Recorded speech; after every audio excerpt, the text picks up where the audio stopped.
गई, right? Yes ma'am.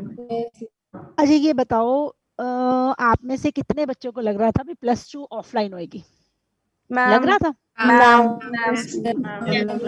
आप लोग वेट भी कर रहे थे भी +2 ऑफलाइन हो? यस और नो? Yes ma'am. अब मैंने ये बात क्यों स्टार्ट की, मैं आपको बताती हूँ। होता पता क्या है बेटा, मतलब आपको ऑनेस्टली बताऊं, बैच नंबर 7 है ना अपना? Yes ma'am. हाँ जी, मैंने आपका फोल्डर खोला हुआ है। ओके, बात सुनिए ध्यान से मेरी, कि हमें ना कई बार हम लोग जो सोचते हैं वैसा ना हो, तो बहुत बच्चों के मुझे फोन भी आए कि मैम अब हमारा +1 तो हो गया, +2 भी ऑनलाइन ही रहेगा, तो हम कैसे करेंगे? तो आप ये समझ लो कि जो इस टाइम पे सिचुएशन है, अब हम उससे तो फाइट कर नहीं सकते ना। अब इतने कोविड के केसेस बढ़ रहे हैं, आपको पता है ना बढ़ रहे हैं, यस और नो? Yes ma'am. हमारी ये ड्यूटी बनती है कि इस सिचुएशन में हम अपना क्या दें, बताओ मुझे।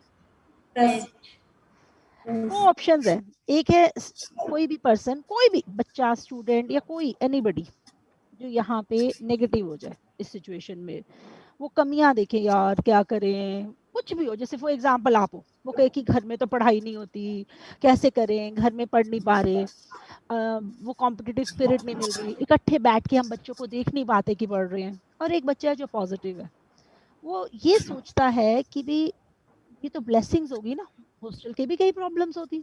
ठीक है, एक ये फायदा है कि इकट्ठे बच्चे पढ़ते हुए नजर आते हैं, पर नुकसान भी है, पढ़ते हुए नजर आते हैं तो टाइम वेस्ट करते हुए भी नजर आते हैं, और घर जैसा कंफर्ट तो मिल ही नहीं सकता ना कहीं पे, यस तो नो? Yes ma'am. तो इन बातों का बेनिफिट उठा के अपने, डिस्टर्बेंस आ रही है बेटा, वो अपने आप को बहुत ऊपर ले जाए। अब एक उसका ग्रम्पी बिहेवियर है, वो कंप्लेन बेचारा, ये नहीं हो रहा, वो नहीं हो रहा, और वो अपने आप को नीचे ले जाए। तो बताओ हमें ए स्टूडेंट बनना चाहिए या B student? B. But obvious है, हम जो सिचुएशन हमारे हैंड में नहीं है तो हम उसको तो कुछ कर नहीं सकते, पर जो चीज हमारे हाथ में है हम उसे तो इम्प्रूव कर सकते हैं ना। बताओ मुझे, हमारे हाथ में ये है कि हम ये सोचें कि इससे ज्यादा अच्छी अपॉर्चुनिटी मिल ही नहीं सकती, हो ही नहीं सकता कि हेलिक्स के टीचर हमारे घर आके हमें पढ़ा दे। बताओ हो सकता? No ma'am. बट अब तो आगे घर, आप आराम से अपने घर बैठे हो, अपने पेरेंट्स के पास बैठे हो, and we are studying very hard, और हमारा कंपटीशन तो रहेगा ही रहेगा। अच्छा अब अगली बात सुनो, 2020 बैच में तुम्हें याद है नीट कब हुआ था? मुझे याद है अच्छे से, बताओ कब हुआ था? 13 सितंबर। 2021 में अभी अगस्त में है, पर अगस्त में। अभी अभी अगस्त। हो सकता है ये 10-12 दिन ये भी पोस्टपोन हो जाए, सिचुएशन के ऊपर डिपेंड करेगा, क्योंकि +2 के बोर्ड के एग्जाम पोस्टपोन हो गए ना। Yes ma'am. Yes ma'am. Yes ma'am. 10th तो कैंसिल ही हो गए, पता लगा? Yes yes ma'am. अब तुम्हारा टाइम आएगा 2022 पे, है ना? और तब तक तुम ये, इसमें भी तुम अपनी ब्लेसिंग्स देखो कि पहले सिचुएशन वेव 1 वेव 2, कोई भी पैंडेमिक इससे ज्यादा लास्ट नहीं करता, पिछली कितनी भी हिस्ट्री स्टडी कर लो सिचुएशंस। अब क्योंकि अब आप तो बायो पढ़ते हो, आपको पता है वैक्सीनेशन आ गया, यस मैम। आपको मालूम है लोग डिजीज बहुत हो रहे हैं डिजीज, तो डिजीज होके जब रिकवर करते हैं तो वो क्या हो जाते हैं? इम्यून हो जाते हैं उस डिसीज के अब लिए। इस इम्यूनिटी को बायो में पढ़ाएंगे हम आपको, इसे हर्ड इम्यूनिटी कहते हैं। समझ रहे हो ना? जब फिरने वाले, मान लो एक मार्केट में आप घूम रहे हो, वहां 15 लोग इम्यून हैं, तो डेफिनेटली जो 10 लोग इम्यून नहीं भी होंगे उनकी भी बीमारी पकड़ने के चांसेस काफी क्या हो जाते हैं? कम। समझ रहे हो ना? उनके कम हो जाते हैं बेटा, बिकॉज अगर कोई भी बंदा इम्यून नहीं होगा तो सबका बीमारी पकड़ने का चांस ज्यादा है। देखो कहीं से डिस्टर्बेंस आ रही है हल्की सी, तो हमें ये देखना होता है कि अब सिचुएशन कैसी हो जाएगी विद 20, जब ये आएगा ना, जब तक तुम्हारा टाइम आएगा, मेरे ख्याल से चीजें बहुत ही ज्यादा नॉर्मल हो जाएंगी। इन्होंने टफ टाइम देखा, तुम वो टफ टाइम मोस्ट लाइकली नहीं देखोगे। तुम्हारा नीट अब नॉर्मल टाइम पे होगा, तुम जब कॉलेज में जाओगे तुम अपना कॉलेज एंजॉय कर लोगे। वो जो तुम्हारा स्ट्रगल वाला पीरियड था, वो उस टाइम पे तुम अपने पेरेंट्स के पास थे। सबसे ज्यादा स्ट्रगल वाला टाइम बच्चों के लिए जानते हो कौन सा होता है? बताओ कौन सा? +1 +2। सबसे ज्यादा इसे मानते हैं स्ट्रेसिंग पीरियड होता है। हाथ में जैसे पढ़ाई तो देखो आगे भी है, मेडिकल कॉलेज में जाके भी पढ़ना है, बट तब होता है डिग्री पता है मिल जानी है, और पता है हम नीट के मतलब एमबीबीएस के लिए तैयार कर रहे हैं। यहाँ तो है, देखो किससे आवाज आ रही बेटा, यहाँ तो ये है ना, क्लियर होगा तो ठीक है, तो नीट के लिए तैयार कर रहे थे, ना क्लियर हुआ देन। तो अभी ये थोड़ा सा स्ट्रेसफुल पीरियड होता है, और ये स्ट्रेसफुल पीरियड आपने अपने घर के कंफर्ट में बिताया, समझ रहे हो? यस और नो? Yes, तो ma'am. अपने आप को बहुत लकी समझ के ना कि yes we are very lucky, we are blessed, ऐसे आपने आगे बढ़ना है, समझ रहे हो? भी कॉलेज में जाओगे, अब जैसे बच्चे जो कॉलेज में हैं तो उनको क्या दिक्कत होती है कि अभी जैसे कॉलेज में होके भी कॉलेज को एंजॉय नहीं कर पा रहे, कर ही नहीं पा रहे कुछ, ऑनलाइन क्लासेस चल रही हैं, तो बाय द टाइम तुमने मेडिकल कॉलेज में जाना है तब तक भी चीजें सेटल हो जाएंगी, है ना? तो मेरे हिसाब से आपका सबसे पहले जो मुझे बहुत ही प्राइम रिक्वायरमेंट है वो बताओ क्या? मुझे आपका पॉजिटिव एटीट्यूड चाहिए, बोलो मिलेगा कि नहीं मिलेगा? Yes, ma'am. Yes, ma'am. Yes, मुझे ma'am. मुझे मतलब ये बच्चे क्रिप करते हुए नहीं नजर आए, पहले ये मुझे आवाज बताओ कहाँ से आ रही है, वो आवाज खत्म करो। जतिन के माइक से। जतिन बेटा अपने आप को साइलेंट कीजिए। हेलो, हाँ जी कर लिया, ठीक है। तो सबसे पहले तो आप मुझे ये बताइए, आप सारे बच्चे, कि आपका मुझे पॉजिटिव एटीट्यूड मिलेगा या नहीं मिलेगा? Yes, मिलेगा मैम। कोई घबराएगा नहीं, कोई घबराए, अब तो कोविड से भी देखो लोगों को पता लग गया, अभी होते भी है, कोविड भी होता है ना तो भी बच्चे ठीक हो जाते हैं, ना? Yes, ma'am. मतलब अब हमें कोविड का भी डर नहीं है, ये है कि हम अपना कोविड स्पेसिफिक बिहेवियर फॉलो करेंगे, हम बीमारी होने से बचाएंगे, बट भगवान ना करे किसी को हो जाए तो उतना स्केयर ही नहीं है, पता है अभी ठीक हो जाते हैं, ये नहीं कि किसी को कोविड हो गया तो वो ठीक ही नहीं होगा, पता है ना? यस और नो? Yes, ma'am. तुम्हारी Yes, क्लास के ma'am. ही कितने बच्चों ने मुझे बताया कि सारी सारी फैमिली पॉजिटिव आई हुई थी, तो मैं उन्हें कहती थी कुछ नहीं होगा, ठीक हो जाएगा, और ठीक हो गए। मैसेज आ जाता था कि मैम वी हैव रिकवर्ड, हमारी सारी फैमिली का नेगेटिव आ गया। तो घबराना नहीं है, आप मुझे प्रॉमिस करो कि आप अपना पॉजिटिव एटीट्यूड दोगे। Yes, ma'am. Yes, ma'am. बिल्कुल स्ट्रेस फ्री, कोई ये नहीं कि ऑनलाइन क्यों है, ऑफलाइन क्यों नहीं है, ऐसा रख के नहीं पढ़ना, क्योंकि वो फिर पढ़ाई हमारी बहुत अच्छी होगी नहीं, समझ रहे हो? Yes, अब आ ma'am. जाओ, ये हमारा पहला सीख थी। अब दूसरी बात है चैप्टर्स। अब इसमें ना जो +2 है ना, ये +1 के कंपैरेटिवली छोटी है बेटा, समझ रहे हो? +1 लेंदी है, +2 थोड़ी छोटी है। इसमें पहले ना जो मेरे आपके यूनिट्स हैं, एक तो रिप्रोडक्टिव सिस्टम है जो बहुत मतलब पर इंटरेस्टिंग बहुत है, बहुत इंटरेस्टिंग है, बहुत ज़्यादा बच्चे अच्छे से पढ़ लेते हैं, बहुत अच्छे से समझ आता है, क्वेश्चन बहुत आते हैं। तो इसमें 3 चैप्टर्स हैं, एक तो रिप्रोडक्शन है, एक एम्ब्रियोनिक पूरी डेवलपमेंट है, ह्यूमन वो भी, और एक है इसमें रिप्रोडक्टिव हेल्थ, छोटा सा चैप्टर है और उसमें से भी बहुत आता है, ठीक है? तो ये पहला टॉपिक है। दूसरा मैंने आपको पढ़ाना है एवोल्यूशन, वो भी आपको मालूम है बहुत आता है, पता है ना? तीसरा है बायोटेक, एक है माइक्रोबायो, और एक है स्ट्रेटेजीज। स्ट्रेटेजीज का कुछ पार्ट बॉटनी में है, कुछ हमारे में, तो जब जब जितना हमारा टब टेस्ट होगा उसमें हमेशा हमारे वाला पार्ट आएगा, strategies of food production and improvement, ये चैप्टर। तो ये हमारे यूनिट्स हैं इसमें, एक रिप्रोडक्टिव सिस्टम, एक एवोल्यूशन, बायोटेक्नोलॉजी। मतलब आप सोच सकते हो इस बार जो पेपर 2 हुआ था ना, याद है नीट 2020 में 2 बार नीट हुआ था, पता है? Yes, कुछ ma'am. Yes, ma'am. पहले नहीं दे पाए ना, उसमें मेरे ख्याल से 20 क्वेश्चन बायोटेक में से थे, पहले पेपर में भी 10 तो थे ही। ये बायोटेक तो ऐसा है बेटा, आप सोच ही नहीं सकते ये कितना पूरा का पूरा पेपर भरा होता है बायोटेक से, मतलब 20 क्वेश्चन आप सोच के देखो, और एवोल्यूशन में से भी आने को 5-7 आ जाते हैं। ये +2 ना ज्यादा स्कोर ज्यादा दे जाता है, हालांकि कम्पैक्ट है बट एमसीक्यूज कई बार ज्यादा दे जाता है। बायोटेक तो आपको पता ही है बहुत आता है, एवोल्यूशन बहुत आता है, रिप्रोडक्टिव सिस्टम, रिप्रोडक्टिव हेल्थ, एक एक में से 3-3, 4-4 क्वेश्चन होते हैं, इसमें से 3-4 क्वेश्चन अकेले आ गए, ओवरऑल इसमें से 7-8 क्वेश्चन आ गए, मतलब ये ज्यादा क्वेश्चन दे जाता है। मुझे याद है एम्स का एक बार कोई बच्चा पेपर दे के आया, तो मुझे ऑफिस से फोन आया कि बच्चे आपके सामने बैठे हैं, और साइनॉप्सिस के एक ही पेज में से एम्स के पेपर में 3 क्वेश्चंस थे, एक ही पेज में से, और वो माइक्रोबायो का पेज था। तो बहुत ही ज्यादा छोटा और बहुत स्कोरिंग है, ठीक है ना। किताबें आपको मैं बता दूं, बताओ कौन सी बुक्स चाहिए मुझे। NCERT notes. अब तो मेरे बच्चे सियाने हैं, उनको पता।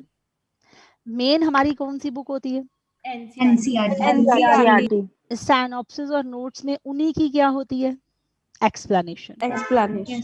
जब ये आपका बहुत तैयार हो जाता है ना, फिर आप अकेली एनसीईआरटी भी पढ़ोगे ना, आपके दिमाग में ये चीजें खुद ही खुद घूम जाएंगी, ठीक है।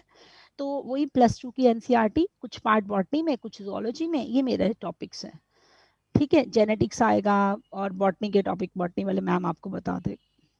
Okay Yes ma'am. अच्छा, बुक्स आपने ले ली। No, ma'am. No, ma'am.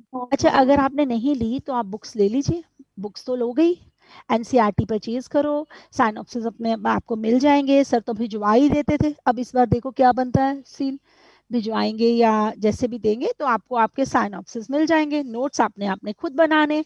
अच्छा ये बताओ, +1 में आपने नोट्स बनाए थे, Yes, ma'am. मिक्स की थी कॉपीज, फिर बॉटनी जूलॉजी फिजिक्स केमिस्ट्री एक ही कॉपी में किया था। No, ma'am. अलग-अलग. मेरी जूलॉजी की कॉपी में कुछ भी और नहीं होगा, समझ गए। Yes, ma'am.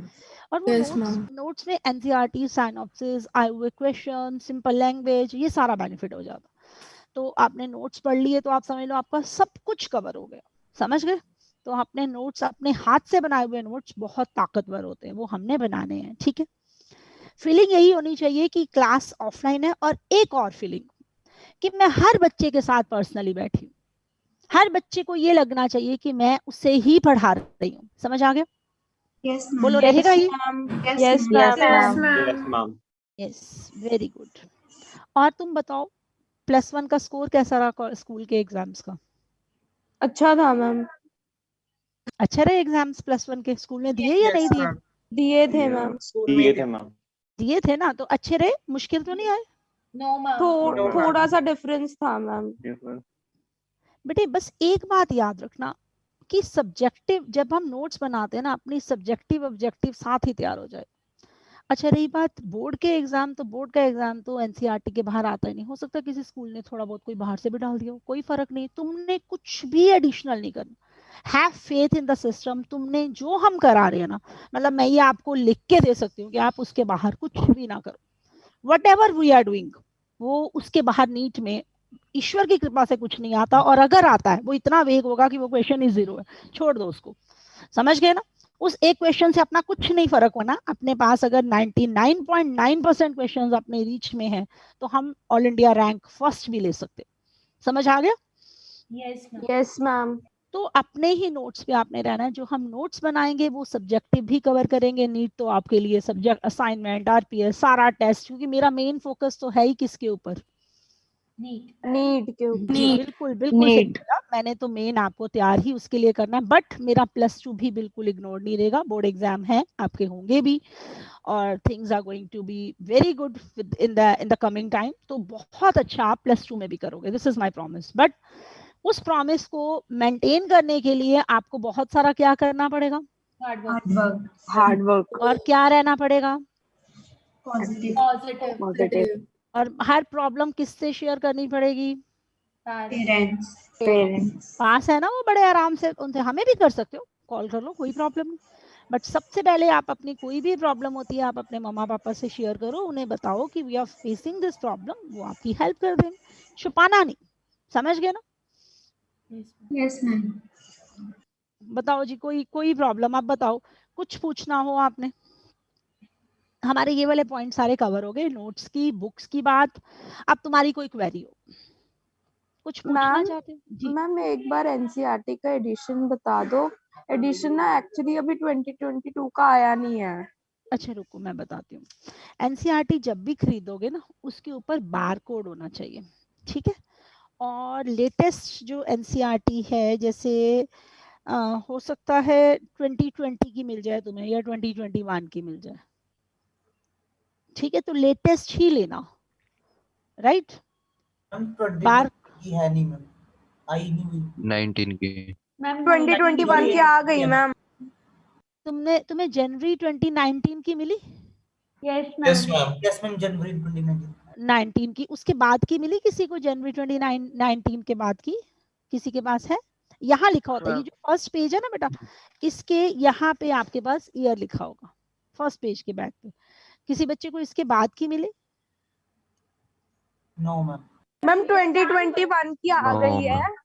2021 की देखी थी इंटरनेट पे, 2020 2021 की, वहाँ पे पीडीएफ थे उसके। हाँ वो पीडीएफ में तो है बेटा, मैं हार्ड कॉपी की बात कर रही हूँ। No, ma'am. हार्ड कॉपी देख लेना, मेरे ख्याल से जनवरी 2019 की ही अवेलेबल होगी ज्यादातर बुक्स में। अगर पूछ लेना तो इसके बाद की है, नहीं तो ये भी ठीक है, क्योंकि ये जो बुक है ना इसकी अगस्त 2019 अगर एनसीईआरटी की साइट पे अगस्त 2019 है लेटेस्ट। हाँ, मेरे पास भी बस ठीक है, फिर आप ज्यादातर ट्राई करना कि आपको अगस्त 2019 जरूर मिल जाए, इससे पुरानी मत लेना। जनवरी 2019 अगर वो नहीं अवेलेबल तो जनवरी 2019 भी ठीक है, बट उससे पुरानी मत लेना, ठीक है। अच्छा जी, दूसरी अब आ जाता है जी, ये चैप्टर कौन से पेज पे आपकी एनसीईआरटी पे? ये ह्यूमन रिप्रोडक्शन जो हमने शुरू करना है ये 42 पेज पे से है। ये देखो ये एनसीईआरटी का पेज नंबर 42। तो कल तक ले लोगे NCERT? Yes, ma'am. Yes, ma'am. Yes ma'am. ठीक है ना, तो आप अपनी एनसीईआरटी लेके बैठोगे। अच्छा, साइनॉप्सिस मिले आपको? No, ma'am. No ma'am. No ma'am. तो ठीक है, कोई बात नहीं, एक काम करते हैं, आज मैं आपको पढ़ाना शुरू करती हूँ, 1-2 दिन में आपको सारी चीजें मिल जाएंगी। अभी आपको किसी चीज की जरूरत नहीं है आज की क्लास के लिए, तो कर दूं start? Yes, ma'am. Yes ma'am. अच्छा मुझे ये बताओ, रिप्रोडक्शन होता क्या है, पता है बच्चों को?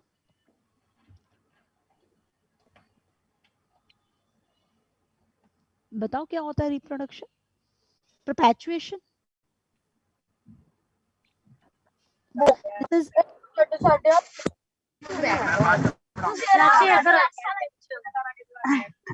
ये कहाँ से आ रही है आवाजें?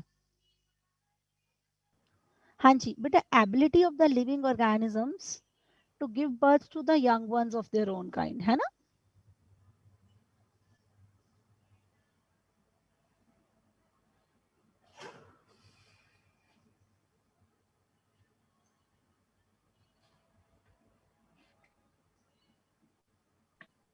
Ability of living organisms to reproduce is called reproduction.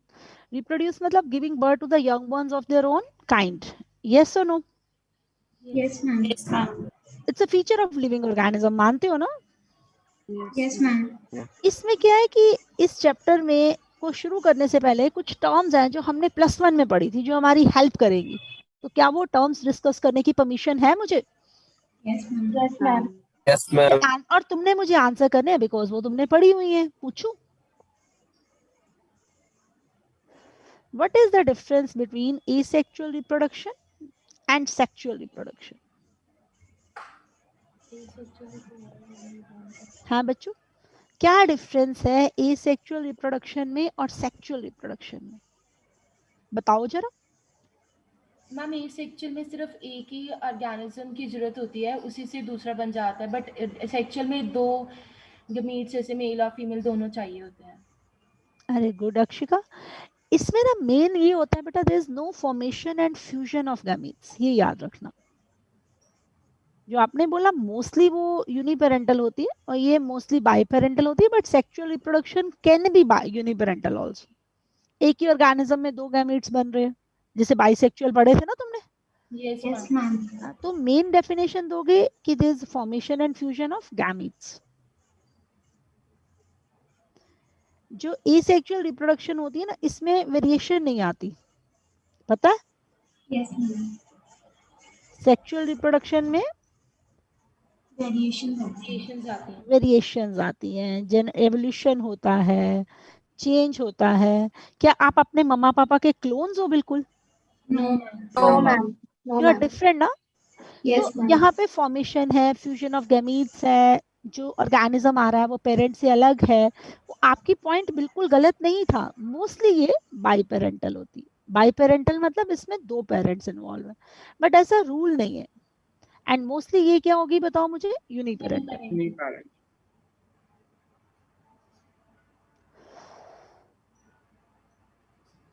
Asexual reproduction और सेक्सुअल रिप्रोडक्शन में ये फर्क है। और तुमने देखा था ना, जैसे शुरू में तुमने पढ़ा कि हाइड्रा कैसे रिप्रोड्यूस करता था? Budding. बर्डिंग से मैम। पढ़ा था ना तुमने? तो वो कैसी रिप्रोडक्शन थी बताओ मुझे? Sexual. तो हमें थोड़ा सा आइडिया है कि रिप्रोडक्शन 2 तरह की होती है, बताओ जी। तो ये तो हमें क्लियर हो गया। Ability of living organisms to perpetuate, to give birth to the young ones of their own kind is called reproduction. अब हमने ह्यूमन रिप्रोडक्शन पे जाना है, बट उससे पहले हमें कुछ टर्म्स आनी चाहिए। पूछूं, मैंने आपको +1 में कराई थी, आप पहले ये लिख के फ्री हो जाओ और बताओ इसमें कुछ पूछना चाहते हो?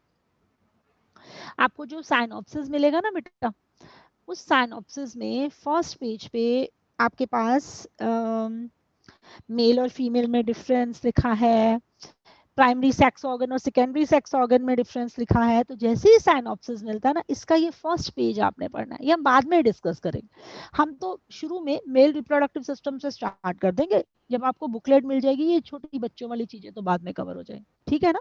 Okay ma'am. क्या मैं नेक्स्ट पेज पे जा सकती हूँ? Yes ma'am. Yes ma'am. पक्का? Yes ma'am. अच्छा जी, देख लो किसी ने कुछ लिखना हो तो। अच्छा, अब आप मुझे ये बताओ, ये टर्म आती है आपको यूनिसेक्सुअल, बाइसेक्सुअल? Yes ma'am. ये +1 में पढ़ी थी आपने? Yes, ma'am. बताओ यूनिसेक्सुअल का क्या मतलब होता है? Only one sex. Only one One. Sex organ in one organism, है ना? One type of sex organ in one organism. और bisexual? Both type of sex. याद है इसे हर्मैफ्रोडाइट भी कहा था? Yes, ma'am. Yes, ma'am. Monish. क्यों कहा था मोनिशियस? एक ही और. एक ही ऑर्गेनिज्म में दोनों सेक्स सोसाइटी में एक ही तरह के लोग हैं। तो यहाँ पे क्या होता है, both sex organs are present in the one organism. Ji.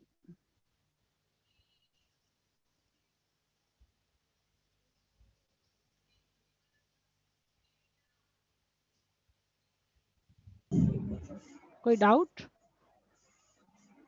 No, ma'am. Unisexual को क्या बोला था? Dioecious. डायोशियस। और यूनिसेक्सुअल को क्या बोला था? मोनिशियस, ठीक है ना? बाइसेक्सुअल को मोनिशियस और यूनिसेक्सुअल को डायोशियस। अब आप मुझे बताओ, अटेनमेंट ऑफ सेक्सुअल मैच्योरिटी को क्या कहते हैं? ये सारी छोटी छोटी चीजें हमने +1 में करी हुई है, थोड़ी सी +1 की रिवीजन हो रही है ना? Yes, ma'am. अच्छा, तुम्हारा कल टेस्ट हुआ था? Yes, ma'am. दिया Yes, तुमने? ma'am. दिया? Yes, ma'am. अच्छा, मार्क्स बताओ,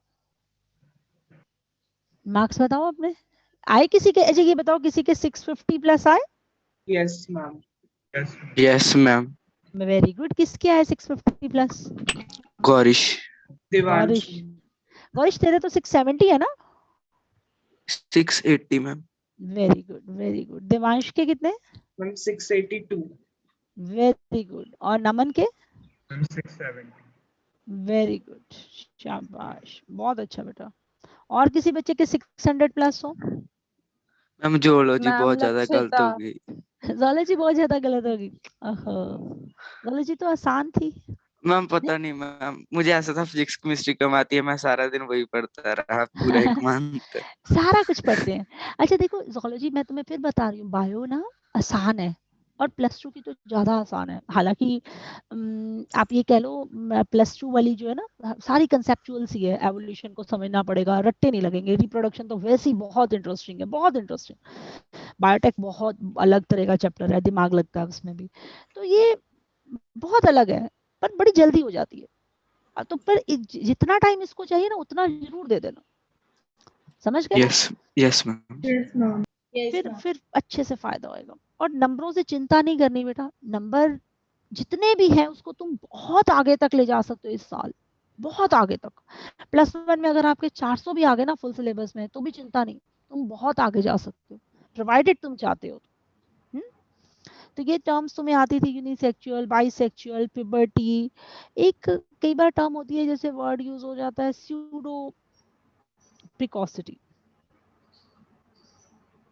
एक वर्ड यूज हो जाता है, ये पुरानी एनसीईआरटी की टर्म थी, प्रिकॉशियस प्यूबर्टी।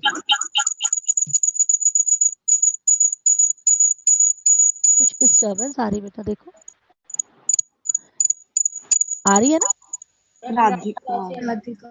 राधिका बेटा म्यूट कीजिए अपने आप को। ये वर्ड अपने आप सोचो क्या होंगे, प्रिकॉशियस प्यूबर्टी एंड स्यूडो प्रिकॉसिटी, ये ओल्ड एनसीईआरटी के टर्म्स हैं। सूडो मतलब फॉल्स। हाँ मैम प्यूबर्टी पहले एज से आ जाना, मतलब जैसे हाँ, स्टैंडर्ड प्यूबर्टी एज एट वो तो ये होगी ना, precocious puberty, puberty before age, early puberty.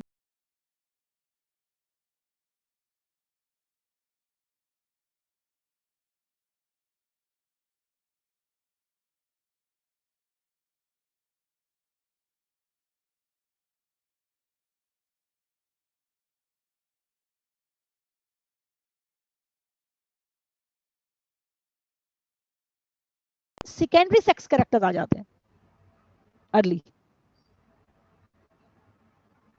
But early क्या आगे बताओ मुझे? Secondary sex characters. Secondary sex characters. तो ये है स्यूडो प्रिकॉसिटी। तो क्या सीखा आपने कि unisexual, bisexual puberty, precocious puberty, या इवन कई बार क्या होता है एक्चुअली प्यूबर्टी नहीं आती बट सेकेंडरी सेक्स कैरेक्टर्स आ जाते।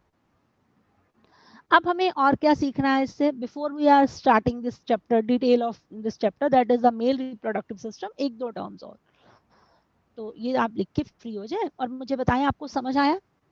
Yes, ma'am. ज्यादातर चीजें आती थी, ये आप नाम से ही समझ गए, प्रिकॉशियस का मतलब ही अर्ली है, अर्ली प्यूबर्टी, स्यूडो का मतलब फॉल्स है। तो इसमें अर्ली प्यूबर्टी दिखती है बट होती नहीं, गैमीट बनने नहीं शुरू हुए, स्पर्म बनना नहीं शुरू हुआ अर्ली एज पे, फीमेल में एग रिलीज होना नहीं शुरू हुआ। हाँ, बियर्ड मुस्टेच आ गई, उन्हें सेकेंडरी सेक्स कैरेक्टर्स कहते हैं, समझ रहे हो? Yes ma'am. Yes, ma'am. अब मैं अपना चैप्टर शुरू करने से पहले आपको दो चीजें बताऊंगी, जानते हो कौन कौन सी? कि प्राइमरी सेक्स ऑर्गन क्या होते हैं, सेकेंडरी सेक्स ऑर्गन क्या होते हैं, और सेकेंडरी सेक्स कैरेक्टर्स क्या होते हैं। ठीक है, आपको पता है प्राइमरी सेक्स ऑर्गन्स क्या होते हैं? which are involved in gamete formation. जैसे कि टेस्टिस एंड ओवरीज। तो प्राइमरी सेक्स ऑर्गन वो हैं जो हार्मोन्स और गैमीट्स बनाएंगे, और सेकेंडरी सेक्स ऑर्गन मैम जो ट्रांसपोर्ट या उनके मतलब गमेट फॉर्मेशन ना करके उनका पार्ट होंगे किसी सेक्स ऑर्गन का। हाँ, जो उनको असिस्ट करेंगे, गैमीट की ट्रांसपोर्टेशन में हेल्प करेंगे, स्टोरेज में हेल्प करेंगे, नरिशमेंट में हेल्प करेंगे। They are not forming the gametes but they are assisting the primary sex organ. और सेकेंडरी सेक्स कैरेक्टर्स या एक्सेसरी सेक्स कैरेक्टर्स क्या होंगे?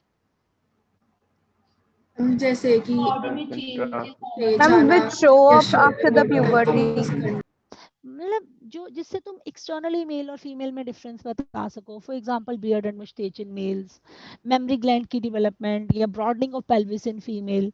मेमोरी ग्लैंड एक ऐसी चीज है जिसको हम सेकेंडरी सेक्स ऑर्गन भी कहते हैं और एक्सेसरी सेक्स कैरेक्टर्स भी कहते हैं, समझ के वो दोनों में आ जाते। Okay, Yes, ma'am. पहले मुझे ऑनेस्टली बताओ, इस पेज पे कोई प्रॉब्लम? नो। No, ma'am. इससे पिछले पेज में देखते हैं हमने क्या किया। आज यहाँ से शुरू किया, यहाँ हमें अभी तक जो हमने किया है रिप्रोडक्शन की डेफिनेशन आती थी, एसेक्सुअल सेक्सुअल हमें पता था, यस और no? Yes, ma'am. Yes, ma'am. Sexual bisexual puberty पता है, ये टर्म्स अपने आप में ही अपनी इंटरप्रिटेशन दे रहे हैं। अर्ली प्यूबर्टी माने Precocious puberty. यहाँ गैमीट्स ना बने, ऑफ कोर्स गैमीट्स नहीं बन रहे बट सेकेंडरी सेक्स कैरेक्टर्स आ रहे हैं, उन्हें क्या बोला? स्यूडो प्रिकॉसिटी। ये दोनों टर्म्स ना बेटा ओल्ड एनसीईआरटी से हैं, तो कोई पुराने के ही एमसीक्यूज आपको मिलेंगे जिसमें ये टर्म्स यूज हुई मिल सकती हैं। अब आगे आ जाते हैं हम, हमें अब लिखना है प्राइमरी सेक्स ऑर्गन और सेकेंडरी। अब मैं मेल फीमेल में डिफरेंस नहीं कराऊंगी तुम्हें, वो तुम्हें मालूम है, लास्ट में एक बार सिस्टम पढ़ लेंगे तो लिख भी लेंगे, कोई ऐसी बात नहीं, बट अभी टाइम लगाने की जरूरत नहीं। होमवर्क दे दूं आज पहले दिन ही? Yes, ma'am. आपने पूरी तैयारी की हुई है ना, अभी आज से पढ़ना शुरू है? Yes, ma'am. Yes, ma'am. ऐसा तो नहीं सोचते भी 1-2 दिन तो ऐਵੇਂ ही है फिर शुरू करेंगे, नहीं ना। अब No, हमने ma'am. डट जाना है। और मैं आपको सच्ची बता रही हूँ बेटा, जैसे +2 खत्म होगी फिर हम आपको +1 की रिवीजन कराएंगे, कराते हैं ना, पिछली बार भी कराई थी। Yes, ma'am. तो +1 की ही कराई थी ना। इस बार हमने अपने +2 के बच्चों को भी रिवीजन कराई है। फिर हम रिवीजन कराते हैं, आप भी करते हो आपकी टेस्ट सीरीज के साथ साथ। फिर आपकी टेस्ट सीरीज होती है। मतलब आप इतने एक्सपर्ट हो जाओगे ना अगर आप रिलीजियसली हमें फॉलो करते हो। हेलिक्स का दिया हुआ एक जो टेस्ट होगा वो आपने बहुत ही अच्छे से देना है। बोलो दोगे? Yes, ma'am. Yes, Yes, ma'am. ma'am. कोई भी टेस्ट आपने मिस नहीं करना, फिर देखो आपका रैंक कहाँ पहुंचेगा। और तुम्हें एक और बहुत अच्छी बात बताती हूँ, सुनना ध्यान से before I start with this topic. बोलूं? देखो Yes. बेटा, यस मैम। आपको बताती हूँ, जैसे ये प्रोलॉन्ग हो गया है ना बच्चों का, +2 वाले बच्चों का प्रोलॉन्ग हो गया ना। कहाँ Yes. वो मई में फ्री हो जाते हैं, कहाँ फ्री हो रहे हैं जाके अगस्त में। वो भी अनसर्टेन है, अभी हो सकता है 10 दिन और शिफ्ट कर दें, महीना सितंबर ही कर दें पिछली बार की तरह। कर सकते हैं ना? यस और no? Yes, Yes, ma'am. ma'am. Yes, ma'am. मैं आपको सच्ची बता रही हूँ, बहुत अच्छे बच्चे, बहुत अच्छे बच्चे कई बार फोन करके कहते हैं कि मैं हमारा पढ़ने को मन ही नहीं करता, लटक ही गया। फिर मैं उनको समझाती हूँ कि अपने आप को शुरू से ही प्रिपेयर रखना चाहिए। पढ़ने का जिसका मन नहीं लगा, जब जिसने पढ़ना रोक दिया ना बेटा, उसका बैक गियर शुरू हो जाता है, रिवर्स लग जाती गियर, पीछे जाने लग जाता है। और कई बच्चे ऐसे होते हैं, मैंने पिछली बार भी बताया था कि बहुत शुरू में बहुत अच्छा नहीं करते, बट अपने आप को कंसिस्टेंट रखते हैं, परफॉर्मेंस देते रहते हैं, तो वो एक्सपोनेंशियली ग्रो कर जाते हैं। तो इन सारे ऑड सर्कमस्टांसेस के लिए शुरू से ही प्रिपेयर रखना। तुम्हारे केस में 99.99% चीजें ऑन टाइम होंगी, बट मैं कहती हूँ 0.1% ये भी मान लो कि बाई चांस डिले होती है, तो भी आपने अपनी कंसिस्टेंसी नहीं छोड़नी। अपने आप को बिल्कुल स्टेबल रखना है कि yes, whatever are the circumstances, मुझे अपना क्या देना है, Best. Best. ये एटीट्यूड रखना, देखना बहुत फायदा होगा। समझ रहे हो? बोलो, रखोगे? Yes, Yes. ma'am. और हम आपके साथ हैं। हम आपको जब तक आपका नीट नहीं ना होता बेटा, हेलिक्स की टेस्ट सीरीज चलती रहेगी, रिविजन चलती रहेगी, हम आपको नहीं छोड़ेंगे। समझ गए ना? पापा मम्मा आपके साथ है, घर पे आप बैठे हो, तो बताओ क्या चिंता फिर, है ना? प्राइमरी सेक्स ऑर्गन्स क्या बताया था? They are those organs, but बोलना तुम नहीं है, which are forming, Gametes. Gametes. Which form gametes, and एक और चीज बनाते हैं बड़ी अच्छी, Hormones. Hormones. याद है? Male sex hormone, female sex hormones होते हैं ना। Yes. Yes, Yes, ma'am. ma'am. Yes, ma'am. और ये जो होते हैं दे असिस्ट प्राइमरी सेक्स ऑर्गन। ये प्राइमरी सेक्स ऑर्गन को असिस्ट करते हैं। जैसे मेल्स में आपको पता है ना, शुरू कर लो, आपको इतना कुछ याद होगा, आपको पता होगा कि वास रेफरेंस होता है वास रेफरेंस सुना होगा word. Yes, ma'am. Yes, ma'am. Ejaculatory duct होता है, यूरिथ्रा होता है, ग्लैंड्स होते हैं। तो अभी सारों के नाम लिखते ही नहीं हम, जब हमने पढ़ ही लेना है सारा कुछ। तो वो सारी चीजें जो प्राइमरी सेक्स ऑर्गन की मदद करती हैं, उन्हें क्या कहते हैं? Secondary Secondary sex sex organs. organs. अच्छा, क्या सेकेंडरी सेक्स ऑर्गन गैमीट्स बनाते हैं? No, ma'am. No, No, ma'am. ma'am. Male के प्राइमरी सेक्स ऑर्गन के एग्जांपल दो। Testes. Testes. Testes. टेस्टिस की स्पेलिंग बता दो, मान जाओ। TESTE. Yes. कौन से ठीक है, IS या ES? TESTIEN. दोनों ही ठीक है, एक सिंगुलर है, एक प्लूरल। ठीक है, एक टेस्टिस है तो ये होते हैं, दूसरा दोनों है तो ये। It can not be A question of need, but just knowledge के लिए। ओवर फीमेल में क्या होते हैं? Ovaries. Ovaries. Ovaries. यहाँ पे फ्लोपियन ट्यूब्स, उन्हें क्या बोलोगे? Secondary. Secondary Secondary. sex organs. Oviducts हो गई, फ्लोपियन ट्यूब्स हो गई, इन्हीं को ओविडक्ट्स कहते हैं ना। Yes Yes, ma'am. Yes, ma'am. Uterus हो गया, ये सब सेकेंडरी सेक्स ऑर्गन्स होते हैं। एक्सेसरी सेक्स ऑर्गन भी कह सकते हो, सेकेंडरी सेक्स ऑर्गन भी कह सकते हो। एक्सेसरी और सेकेंडरी वर्ड सिनोनिम है बेटा। अब हम कहते हैं कि सेकेंडरी सेक्स कैरेक्टर्स क्या होते हैं। और एक वर्ड और दिया था मैंने +1 में आपको, वो था सेक्सुअल डायमॉर्फिज्म। याद है? मेरी आवाज सुन रही है? Yes, जोर ma'am. से। Yes, yes ma'am. मैम। एक वर्ड पढ़ा था हमने, सेक्सुअल डायमॉर्फिज्म। बताओ वो क्या था? मेल और फीमेल अलग अलग होना, मेल को अलग-अलग करना। फीमेल को हम बाहर से एक्सटर्नली Externally Externally different. हाँ, ये नहीं कि भी मुझे डिसेक्ट करके देखना पड़ रहा है ये मेल है या फीमेल है।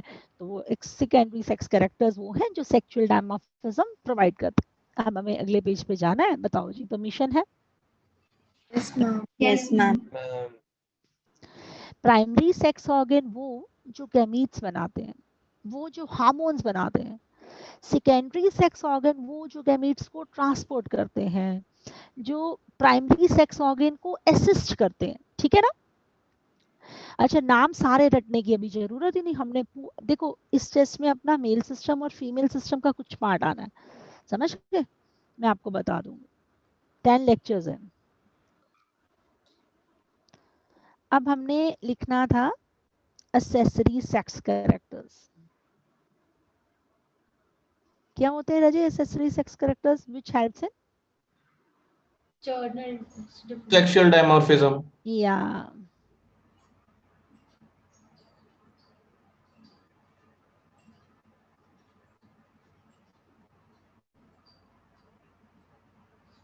अब हमें ये वर्ड भी याद आ गया था। वर्ड था sexual dimorphism. We can externally differentiate between males and females. ठीक है जी। और अब हमने जो बेसिक चीजें थी ना, हालांकि मैं चाहूँ तो इंट्रोडक्शन और भी बता सकती हूँ थोड़ी बहुत, बट हमें कोई ज़रूरत नहीं अभी। क्यों नहीं ज़रूरत? क्योंकि वो जब चीज़ें इतनी सिंपल हैं कि वो हमें वैसे ही आ जानी है और हमारे हाथ में बुकलेट होगी तो ज़्यादा मज़ा आएगा। जैसे अब हम मेल रिप्रोडक्टिव सिस्टम स्टार्ट करें।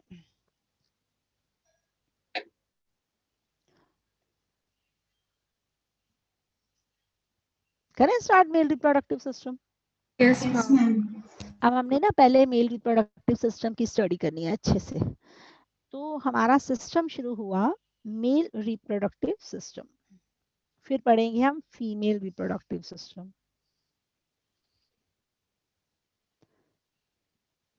इसमें अच्छा एक ना बेटा रूल बनाएंगे हम, जब भी कोई चीज +2 के चैप्टर में है जिसमें हम +1 टच कर सकते हैं तो हम उसको रिवाइज कर लिया करेंगे। एक तो हमारा +2 स्ट्रॉन्ग हो जाएगा, दूसरा हमारा +1 भी साथ साथ थोड़ा थोड़ा रिवाइज होता रहेगा, है ना? Yes, ma'am. Yes, ma'am. तो हम ये रखेंगे कि जब भी हमने कुछ भी करना है ऐसा तो हम उसको थोड़ा इसी तरह से करेंगे भी हाँ इसमें +1 का हल्का सा भी कोई पॉइंट टच होता है तो हम वो क्लास में रिकैप कर लें। तो now we should start with male reproductive system. कर दे start? Yes, ma'am. Yes, ma'am. Male reproductive system में सबसे पहले प्राइमरी सेक्स ऑर्गन का नाम बताओ। Testes. Testis are present in the sac which is called Scrotum. Scrotum. Scrotum. Testis की study करनी होगी, स्क्रोटम की स्टडी करनी होगी। फिर हमारे पास मेल सिस्टम की डक्ट्स आ जाती हैं। बताओ मेल सिस्टम में डक्ट्स कहाँ से शुरू करूँ? कौन कौन सी डक्ट्स होती? Ejaculatory duct. Vas Vas deferens. आपको पता है एक वर्ड होता है वासा एफ्रेंशिया, बोलो। Vasa efferentia. अभी तो तुम्हें टर्म से फैमिलियराइज करा रही हूँ। एक वर्ड होता है एपिडिडाइमिस, बोलो। Epididymis. Vas deferens. Vas deferens. Vas deferens. शाबाश, इसे कहते हैं डक्टस डेफरेंस। क्या कहते हैं? Ductus Ductus deferens. ये छुटकी है, छुटकी छुटकी प्यारी प्यारी, तो इन्हें बोल देते हैं डक्ट्यूली इफ्रेंशिया। अब बड़े हैं, नाम से नहीं पता लग रहा। देखो जरा, किसी को बोलूं मैं डक्टस बड़ा, किसी को बोलूं डक्ट्यूली तो क्या हो गया बताओ? छोटा. छोटा। ऐसे होता है, छोटा बेबी होता है उसे आप कह देते हो कुछ भी छोटा सा ऐसा नाम। बड़ा कोई होगा तो उसका नाम डक्टस, कैसे रिस्पेक्ट नजर आ रही है। और डक्ट्यूली छोटी छोटी इफ्रेंशिया। तो वास एफ्रेंशिया और वास डेफरेंस में नो कंफ्यूजन। फिर वास डेफरेंस के बाद आपके पास आएगी इजैकुलेटरी डक्ट, जो किस में खुलेगी? यूरेथ्रा। बताओ किस में खुलेगी? Urethra. हमें यूरेथ्रा, ये सारा कुछ हमने पढ़ना है। मेल में ग्लैंड्स भी होते हैं, एक्सेसरी ग्लैंड्स। कौन कौन से ग्लैंड्स होते हैं मेल सिस्टम के, उनके नाम पता है आपको? Prostrate gland, seminal vesicle. Seminal vesicle. शाबाश। और कौन से?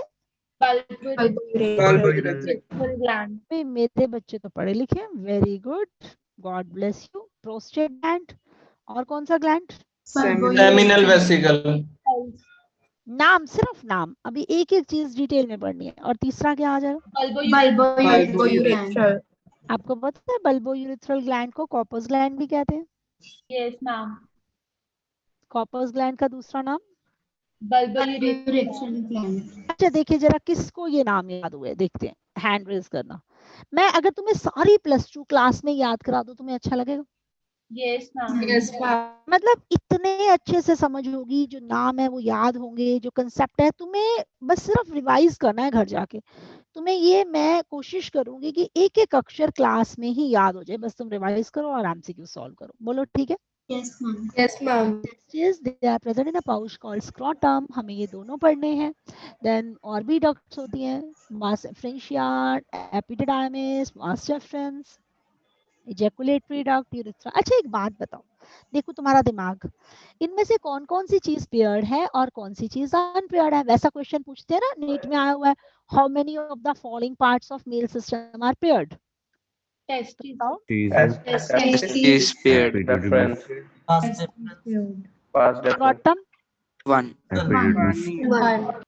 vas efferentia, 2. बहुत सारी होती हैं। Epididymis, 2. vas deferens, 2. ejaculatory duct, 1. 1 नहीं होगी बेटा, दोनों तरफ की होगी ना, इधर से आएगी, भी दिखाऊंगी डायग्राम अगले पेज पे, इसको बड़ा करके दिखाती हूँ, पहले तुम्हें लेबलिंग दिखा दूं। और 1 यूरेथ्रा।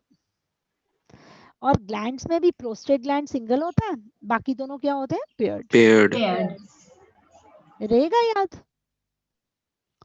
अच्छा होमवर्क ये है कि ये वाला डायग्राम एनसीईआरटी से आपने अपनी कॉपी पे ड्रॉ करके लाना है। बोलो कर लाऊंगा? Yes, ma'am. अगले पेज पे भी यही डायग्राम देखते हैं और इसको रिवाइज करते हैं।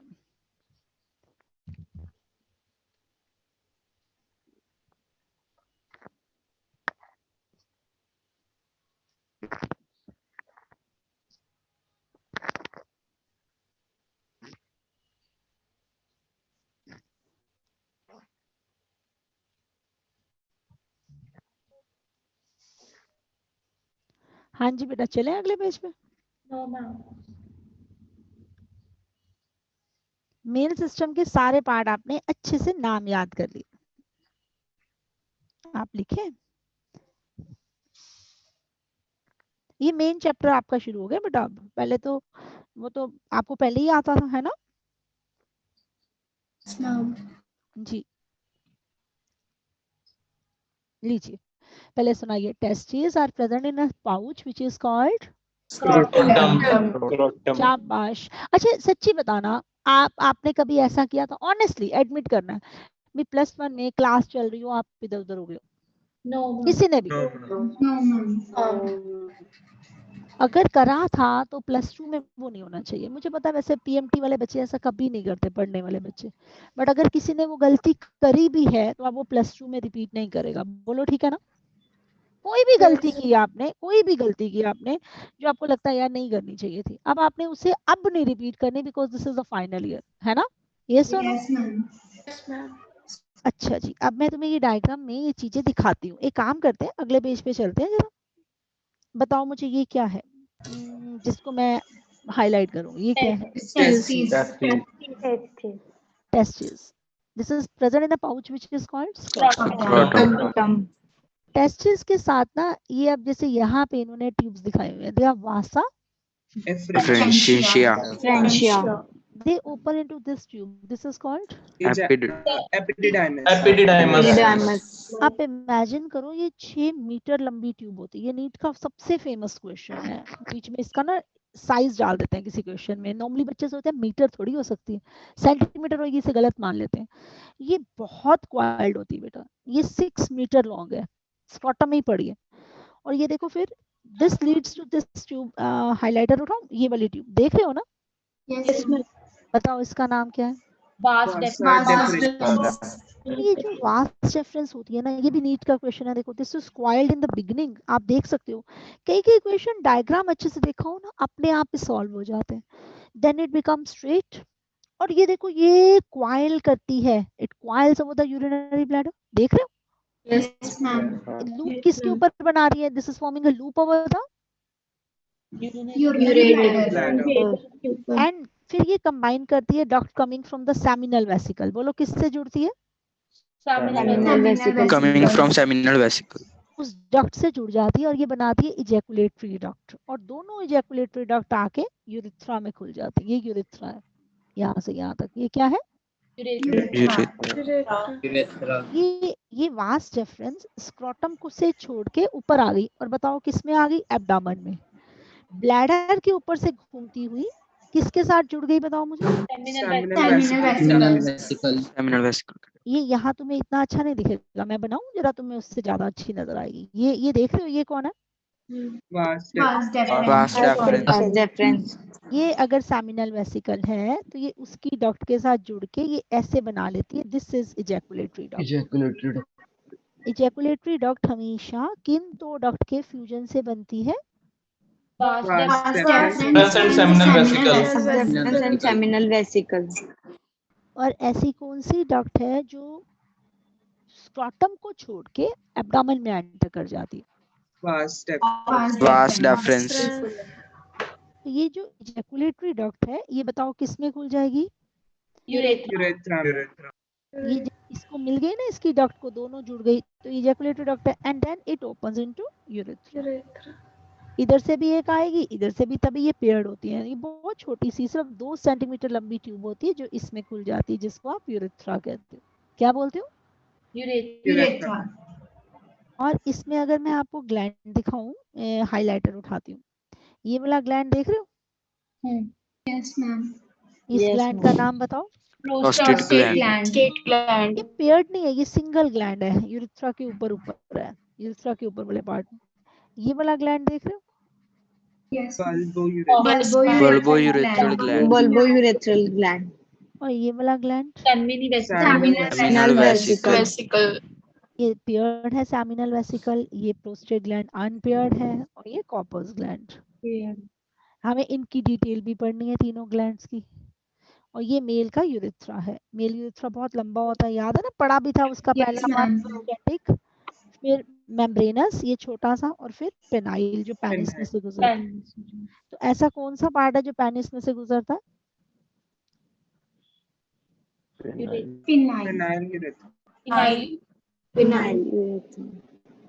नाम से ही पता लग रहा है, स्पॉन्जी यूरेथ्रा कहते हैं, पेनाइल यूरेथ्रा कहते हैं। ये पेनिस में से गुजरता है और यूरेथ्रा बाहर आके खुल जाता है। आपको मालूम है ना, urethra opens outside. And males में जो अपर्चर होता है वो यूरिनोजेनाइटल अपर्चर होता है, क्योंकि यूरिन और सीमन एक ही जगह से पास करते हैं। तो हमने इसमें अभी एक एक चीज जो पढ़ी है, हल्की हल्की नाम पढ़े हैं, हमने उनका धीरे धीरे डिटेल करना है। समझ आया? Yes ma'am. मैं ये चाहती हूँ ये डायग्राम आपको आता हो, एटलीस्ट आपको नेम्स आते हो भी। हाँ, हमने ये चीजें पढ़नी। आज आपने कुछ नहीं पढ़ा, सिर्फ नाम देखे हैं, तो वो नाम आप कल तक उनसे क्लियर हो जाएंगे ना, नेम्स के आपने क्या पढ़ना है। समझ गए? तो आप एक बार फिर से देखो, ये टेस्टिस है। क्या है? टेस्टिस। तो एक सैक में पड़ा है जिसका नाम स्क्रोटम है। अच्छा, ये टेस्टिस अलग है, ये अलग क्यों दिख रहा है? क्योंकि इसका अंदर का सेक्शन दिखाया हुआ है, थोड़ा और डिटेल दिखा दिया, ये नहीं दिखाया। तो ये वास एफरेंशिया बड़ी सारी होती है। ये लंबी सी ट्यूब, इसका नाम क्या है? ये ट्यूब जो शुरू में क्वाइल्ड है, बाद में स्ट्रेट। अच्छा, ये देखो, ये सारा कुछ स्क्रोटम में पड़ा है ना पुत्र? ये एम्स का क्वेश्चन था, ये मैंने अपने असाइनमेंट में डाला हुआ है कि how many of the following parts are present in the scrotum या आउटसाइड द एब्डोमेन। तो टेस्टिस आउटसाइड एब्डोमेन होता है, एपिडिडाइमिस, वास एफरेंशिया ये सब बाहर है। और ये अगर देखोगे वास रेफरेंस, ये एब्डोमेन में आ जाएगा ना? Yes ma'am. ब्लैडर बाहर होता है कि अंदर? अंदर। एब्डोमेन के बाहर होगा कि एब्डोमेन के अंदर? ये भी अंदर होंगे एब्डोमेन में। ये ग्लैंड भी अंदर होगा, यूरेथ्रा भी अंदर होगा। बस यहाँ से फिर ये पिनाइल यूरेथ्रा बाहर आएगा। यस सुनो, पेनिस। और ये जो छोटा सा पार्ट है, दिस इज मेम्ब्रेनस यूरेथ्रा, जिसके अराउंड आपको 2 ग्लैंड्स नजर आ रहे हैं, which are called bulbourethral gland. तो मेल सिस्टम के 3 ग्लैंड्स के नाम बताओ। prostate, seminal, cycle, and bulbourethral gland. Bulbourethral gland का दूसरा नाम दो। Cowper's gland. Cowper's gland. थोड़ा थोड़ा पता लगा। Yes, ma'am. बाकी इसमें बहुत सारी चीजें हैं जो मैंने अभी नाम ही नहीं लिया, चलो धीरे धीरे कर लेंगे। मेन पार्ट्स के सिर्फ नाम बताएं। वास्ट रेफरेंस कौन सी डक्ट से जुड़ती है कि इजैकुलेटरी डक्ट बन जाता है? Duct of seminal vesicle. Paired unpaired आ जाए, आउटसाइड एब्डोमेन आ जाए, मैं ये क्वेश्चन लिखवा भी दूंगी आपको, ठीक है ना। पेयर्ड अनपेयर्ड तो आपने लिख ही लिया। टेस्टिस पेयर्ड, स्क्रॉटम एक, वास एफरेंशिया मेनी, एपिडिडाइमिस पेयर्ड, वास रेफरेंस पेयर्ड, यूरेथ्रा एक। पेयर्ड अनपेयर्ड तो लिख लिया। एक्स्ट्रा एब्डोमिनल कौन से है वो भी लिख लेंगे, ठीक है ना। पहले हम एक एक पार्ट का डिटेल पढ़ेंगे। जानते हो सबसे लंबा डिटेल तो इसका है, टेस्टिस का। बाकी तो सारे 2-2 मिनट का काम, ठीक है ना। बोलो जी। Yes, ma'am. Yes, और ma'am. मेरे बच्चों को टेस्टिस के स्पेलिंग भी आ गए। आईएस होगा तो सिंगुलर, ईएस होगा तो प्लूरल। टेस्टिस या एक टेस्टिस। तो ये डायग्राम कल सबकी कॉपी पे बना होगा। Yes, Yes, ma'am. ये देखो एक बार मैं तुम्हें बताती हूँ। ये ना पेनिस का पार्ट होता है। पेनिस आगे आके थोड़ा ब्रॉड हो जाता है, उसे ग्लैंड्स पेनिस कहते हैं। और उसके बाहर स्किन होती है, उसे फोर स्किन कहते हैं। मैं आपको बताती हूँ, ये क्वेश्चन था, this was a question in AIPMT। उसने ना बच्चों से फोर स्किन और ग्लैंड्स पेनिस को लेबल करा लिया। तो बहुत लोग नहीं कर पाए, ये क्वेश्चन गलत कराए। हल्का सा अंदर है तो ग्लैंड्स पेनिस और बिल्कुल बाहर है तो foreskin. आपको मुझे प्रॉमिस देना पड़ेगा कि इस डायग्राम की कोई भी लेबलिंग आप बिल्कुल भी गलत नहीं करेंगे. पक्का वाला promise. Yes, ma'am. Yes, ma'am. तो ये डायग्राम कल आप बना के लाएंगे, आपके एनसीईआरटी में ऐसा डायग्राम मिल जाएगा। Okay, Yes, ma'am. चलिए अब आप आ जाते हैं। आपका पहला टॉपिक है दैट इज टेस्टिस।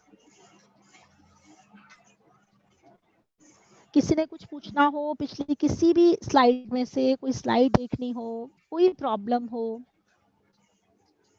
बोलो।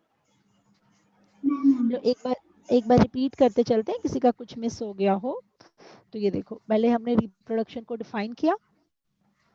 यहाँ गैमीट बनते हैं वो सेक्सुअल है, नहीं बनते वो एसेक्सुअल है। ये टर्म्स पढ़ी जिसमें हमारे लिए सिर्फ ये वर्ड था कि अर्ली प्यूबर्टी को प्रिकॉशियस कहते हैं। अगर वो फॉल्स है, माने अर्ली नहीं है, लगती है अर्ली आ गई, तो सीडो प्रिकॉसिटी कहते हैं। फिर प्राइमरी और सेकेंडरी सेक्स ऑर्गन स्टडी किए और साथ ही साथ सीखे एसेसरी सेक्स कैरेक्टर्स और एक वर्ड जिसे कहते हैं sexual dimorphism. Mail reproductive system start तो किया, बट अभी सिर्फ हमने नेम्स किए हैं। अभी हमने इनका डिटेल करना भी है और लिखना भी है ना। तो सबसे पहले हम किस पार्ट पे आ गए? Testes. मुझे ये बताओ, रिप्रोडक्टिव सिस्टम की ओरिजिन ज्यादातर किस जर्म लेयर से है? Mesoderm. टेस्टिस की ओरिजिन भी कहाँ से होती है? Mesoderm. आपको मालूम है टेस्टिस बनते तो एब्डोमेन में है, but in the 7th fetal month. सुन रहे हो? कौन से मंथ में? 7 fetal. वो एब्डोमेन में डिसेंड कर जाते हैं through a canal which is called inguinal canal. अगर किसी के टेस्टिस डिसेंड ना करें, नीचे ना आए स्क्रॉटम में, तो वो बंदा स्टेराइल रहेगा। बताओ क्यों? टेम्परेचर लोअर होगा। हाँ, क्योंकि स्क्रॉटम में टेम्परेचर बॉडी टेम्परेचर के कंपैरेटिवली लोअर होता है and that lower temperature is very important for Spermatogenesis. Spermatogenesis. अच्छा, क्या होता है स्पर्मेटोजेनेसिस? Formation of sperm. ठीक, अब तुम्हें पहले टर्म देती हूँ। टेस्टिस के लिए टर्म आता है ऑर्चियम। बोलो। Orchium. टर्म तुम्हें याद है जब तुम्हें पास +1 में आए थे, मैंने पहले दिन तुम्हें टर्म्स याद कराई थी। Yes, ma'am. गैस्ट्रिक वर्ड किसके लिए था? Stomach. Stomach. Cardiac, Heart. Panic, Diaphragm. Diaphragm, ma'am. Kidney के लिए तो रीनल था। Renal. Yes, ma'am. ऑर्चियम वर्ड किसके लिए होता है? Testes. ओवेरियम किसके लिए होगा? ओवेरियम। टेस्टिस की ओरिजिन किस जर्म लेयर से होती है? Mesoderm. है ना। टेस्टिस स्क्रॉटम में ही बनते हैं। No, क्या ma'am. testes no scrotum no में होते हैं? Abdomen में. बनते कहाँ हैं टेस्टिस? Abdomen में. एब्डोमेन और किस फीटल मंथ में स्टैंड करते हैं? 7th. एंड ठीक है ना, तो कर दे start. Yes, ma'am. Yes ma'am तो टेस्टिस जो होता है ये अगर हम डिस्कस करें, ये है, इसके लिए एक टर्म होती है ऑर्चियम। बोलो क्या टर्म है? Archium. अब हम ये बताते हैं कि टेस्टिस का शेप कैसा होता है। टर्म बता दी, शेप बता देते हैं अब हम अपने बच्चों को। ओवल। कैसा शेप रहेगा बेटा? Oval. फिर हम इसका साइज याद करते हैं। साइज क्या होगा इसका? टेस्टिस होता है बेटा 4 to 5 सेंटीमीटर इसका लेंथ होता है और 2 to 3 सेंटीमीटर इसका विड्थ होता है।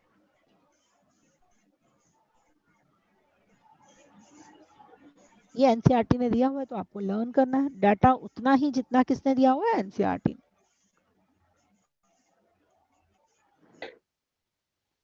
और testis is covered with the dense covering.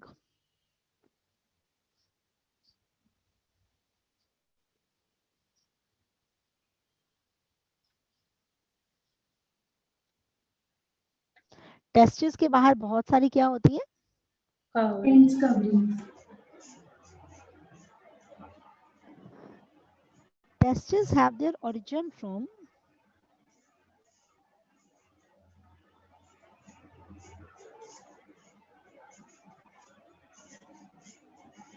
Testis की ओरिजिन कहाँ होती है बच्चों? Abdomen. But in the 7th fetal month. Fetus के टोटल जेस्टेशन मतलब टोटल टाइम फीटस का होता है 9 मंथ्स, है ना। Yes, 9 के ma'am. बाद डिलीवरी होती है ना, 9 मंथ्स का टाइम है। But in the 7th fetal month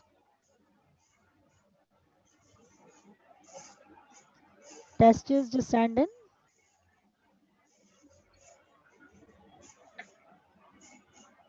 a sac which is called, Scrotum. आपको पता है व्हाट इज क्रिप्टोर्किडिज्म? वर्ड देखो और अपने आप बताओ।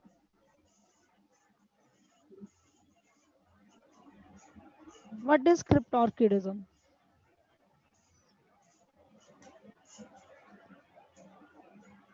नहीं पता?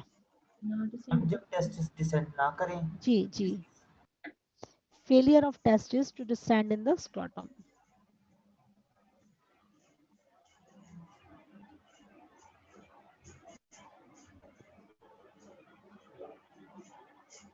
इसमें क्या होता है? The patient become sterile because actually क्या है, इसमें testis will be non functional.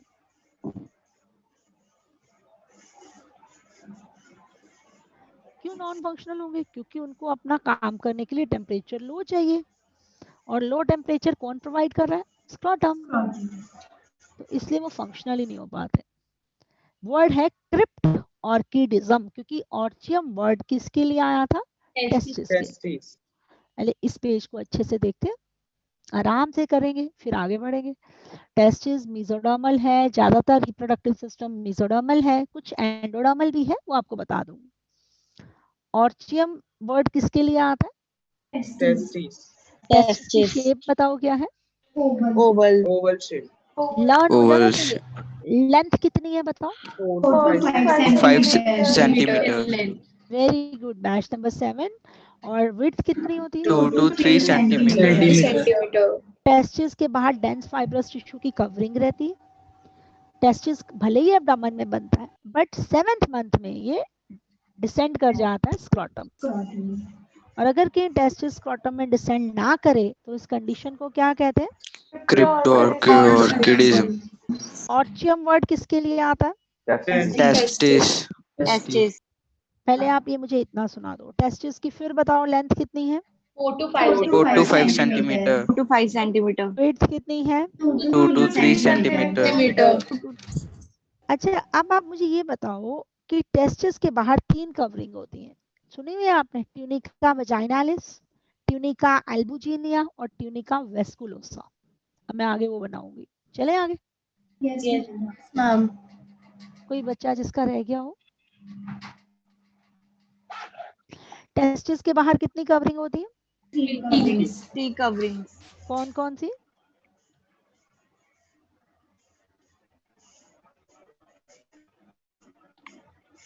हमें याद करा देते हैं हम अपने बच्चों को। डायग्राम दिख रहा? Yes, ma'am. Yes, ma'am. Testis ना बेटा ओवल इन शेप, पड़ा हुआ कहाँ पे है? और स्क्रॉटम में टेम्परेचर बॉडी टेम्परेचर से कम होता है। टेस्टिस के बाहर की जो कवरिंग्स होती है ना, उनका नाम क्या क्या है? जैसे इसके बाहर एक तो ये कवरिंग है जिसका नाम है ट्यूनिका वजाइनालिस, देख लो ये Yes, ma'am. ट्यूनिका वजाइनालिस, एक पैराइटल लेयर और विस्ट्रल लेयर की दो पार्ट्स हैं। ये पेरिटोनियल लाइनिंग है ट्यूनिका वजाइनालिस। फिर आपके पास आता है ट्यूनिका एल्बुजिनिया, बोलो कौन सी है? Tunica ये टेस्टिस को ऐसे ना लोब्स में डिवाइड करती है, ब्लू वाली। ये टेस्टिस को किस में डिवाइड कर रही है बताओ मुझे? lobes में। फिर इसके अंदर अंदर एक लेयर होती है, बिल्कुल अंदर अंदर, जो साथ साथ जाती है। दिस इज ट्यूनिका वेस्कुलोसा, बोलो कौन सी? टेस्टिस के बाहर कितनी ट्यूब्स होती हैं ये बताओ, कितनी लेयर्स होती हैं? 3 layers होती है। Vaginalis, albuginea and वेस्कुलोसा। अच्छा अभी लिखेंगे, हाँ पहले एक बार देख लें। जानते हो the structural and functional unit of testis is called seminiferous tubules. ये सेमिनिफेरस ट्यूब्यूल है। हर लोब्यूल में 2 से 3 सेमिनिफेरस ट्यूब्यूल्स होते हैं। कितने होते हैं? 2 से 3। और ये सेमिनिफेरस ट्यूब्यूल्स हाईली क्वाइल्ड होते हैं, देख रहे हो? देख रहे हो? Yes, ma'am. और इनका कुछ एंड वाला पार्ट स्ट्रेट हो जाता है, उसे कहते हैं, ये जो स्ट्रेट पार्ट देख रहे हो आप ट्यूब्यूल्स का, इसे कहते हैं ट्यूबुलाई रेक्टाई। बोलो क्या? Tubuli recti। ना हुआ है पहले लोअर क्लासेस में ये word? No, ma'am. No, ma'am. नहीं चिंता नहीं करनी, सारे वर्ड्स मैं ही तुम्हारे टिप्स पे करा दूं। और ये स्ट्रेट ट्यूब आगे जाके एक नेटवर्क बनाते हैं जिसे कहते हैं रेटी टेस्टिस। बोलो और उस रेटी टेस्टिस से ये फाइन डक्ट्यूल्स निकलती हैं छोटी छोटी, जिन्हें कहते हैं या एफरेंट डक्ट्यूलीज या डक्ट्यूली इफ्रेंशिया। ठीक है, एफरेंट है ना, स्पर्म्स को लेके जाएंगे आगे। और ये एक 6 मीटर लंबी हाईली क्वाइल्ड ट्यूब में खुल जाते हैं जिसका नाम क्या है? और वो एपिडिडाइमिस फिर लीड करती है एक डक्ट में जिसका नाम क्या है? Vas deferens. तो बताओ जरा, टेस्टिस के बाहर 3 कवरिंग कौन सी है?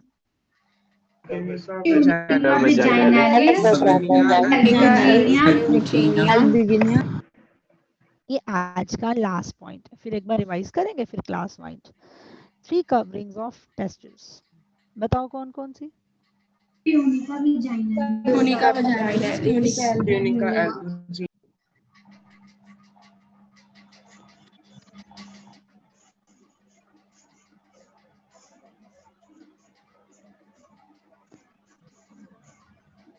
तुम्हें बहुत अच्छे से समझ आ जाएगा। और थर्ड बताओ? ट्यूनिका वेस्कुलोसा। साफ पता लग रहा है। Which is the inner most and highly vascular? Tunica vesculosa।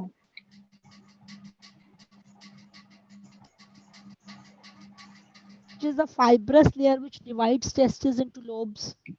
Tunica albuginea।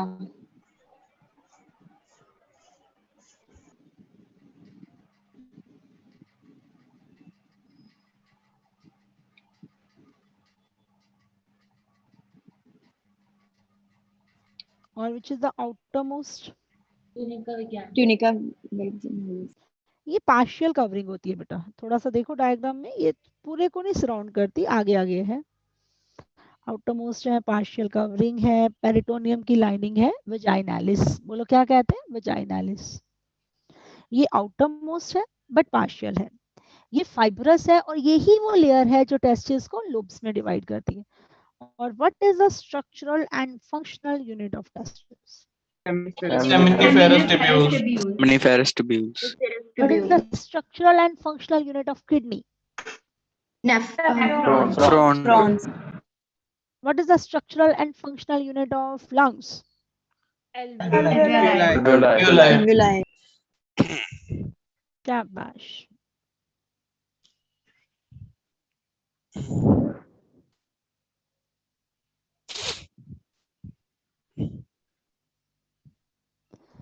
तो आज के लिए इतना ही करेंगे, ठीक है ना?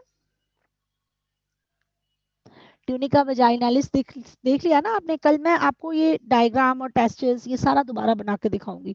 सबसे बाहर ना वजाइनालिस है, फिर एल्बुजिनिया है और लास्ट में क्या है? वेस्कुलोसा। और स्ट्रक्चरल एंड फंक्शनल यूनिट किसे कहते हैं? तो आज ये आप अब इसका स्क्रीनशॉट ले लो अगर रह गया हो तो। ये वाइंड अप करते हैं हम। Vaginalis, albuginea, वेस्कुलोसा। बोलना जरा वर्ड्स।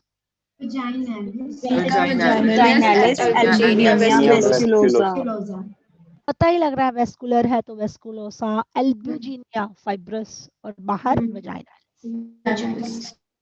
बताओ जी, कोई और कुछ पूछना हो आपने? मैम जी बेटा। मैम टेस्ट कौन सी डेट को? जी बेटा ध्रुव, टेस्ट की डेट मैम। क्या कह रहे हो?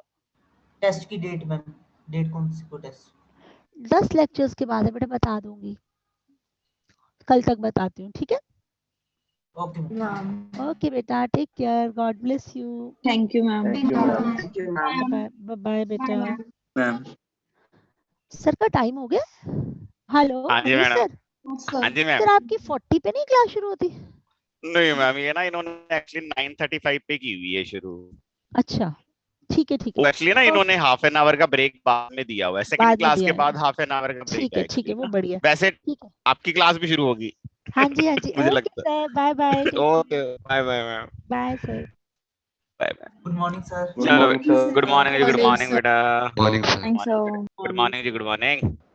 गुड मॉर्निंग जी। आओ जी फिर शुरू करते हैं अपना अगला topic, that is electrostatics. Actually ये है ना, जो इलेक्ट्रोस्टैटिक्स है ना, ये काफी बड़ा टॉपिक होता है, तो इसको हम लोग ना रादर 3 पार्ट्स में पढ़ते हैं। सर देखो इलेक्ट्रोस्टैटिक, हाँ जी सर स्लाइड नहीं सर शो रही, एक बार दोबारा स्क्रीन कोई नहीं जी, दोबारा देख लेते हैं, एक मिनट रुको। अभी लो।